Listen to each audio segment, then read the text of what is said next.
In an explosive moment that has since gone viral and left Buckingham Palace officials scrambling, renowned television host Graham Norton stirred controversy during a recent taping of The Graham Norton Show. With a smirk that suggested more than mere jest, Norton publicly questioned the paternity of Prince Harry's children, stating, "Those children don't belong to Prince Harry." The studio, usually filled with laughter and applause, fell into stunned silence as the implications of his words sank in. It wasn't said in passing or couched in humor. It was deliberate, pointed, and impossible to ignore. What makes this statement more than just celebrity chatter is its context. Not only did Norton double down after the initial remark, but he also subtly alluded to rumors and revelations that, in his words, the public have a right to take seriously.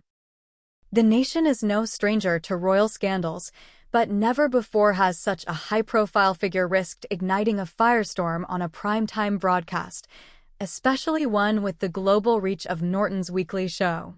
Witnesses in the audience that night, many of whom have since taken to social media, recounted the exact moment Norton delivered the shocking line. One audience member, journalist Lee Archer, described the atmosphere as electric with confusion and disbelief.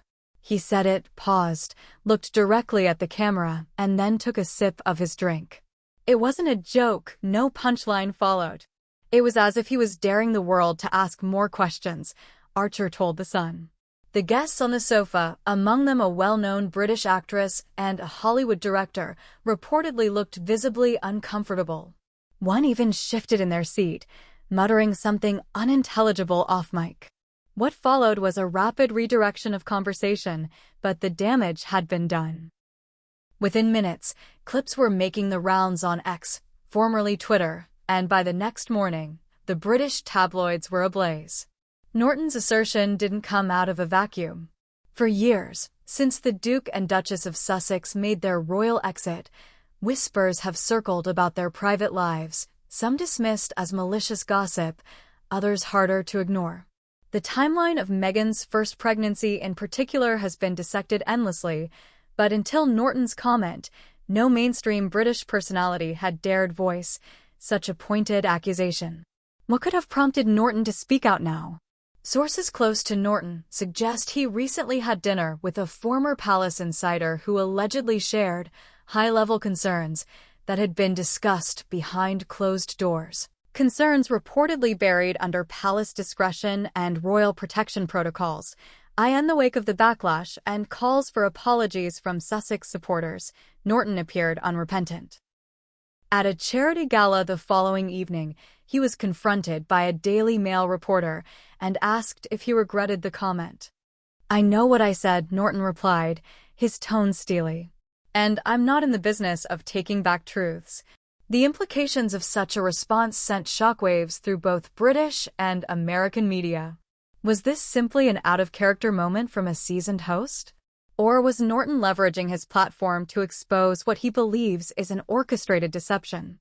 Royal expert Angela Levin, who has authored biographies on senior royals, offered this damning perspective on GB News.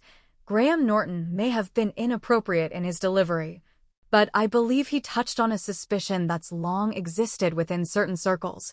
Harry's behavior has grown more erratic, more combative with the press, and more secretive with his children.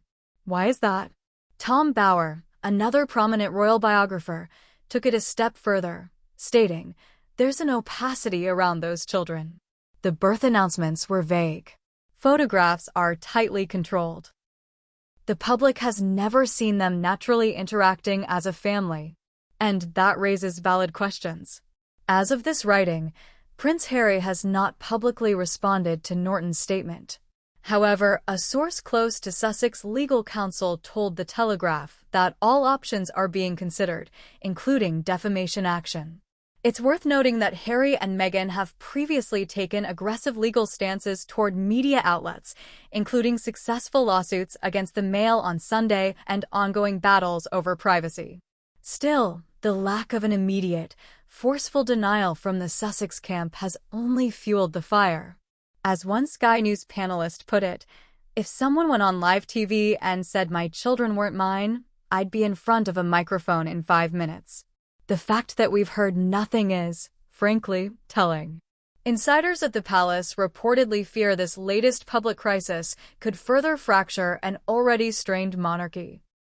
According to a former aide, King Charles is furious and believes the Sussexes have brought yet another humiliation upon the institution. Charles has said time and again that Harry's choices are his own, the aide said. But even he can't defend this level of public spectacle anymore. Princess and is reportedly advocating for a private family intervention, while Prince William remains, as ever, silent but deeply disappointed, according to sources familiar with the brothers' fractured relationship.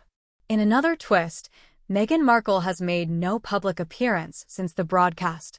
A source in Montecito claims she has cancelled multiple engagements and is devastated by Norton's comments. However, royal watchers have pointed out that Meghan has often used silence as a strategic weapon. Is she simply waiting to respond with an exclusive interview or a new Netflix production? Journalist Sarah Vine put it bluntly on her LBC radio show. Meghan loves being in control of the narrative. If there's an ounce of truth to what Norton said, expect her to try and bury it with a highly curated comeback.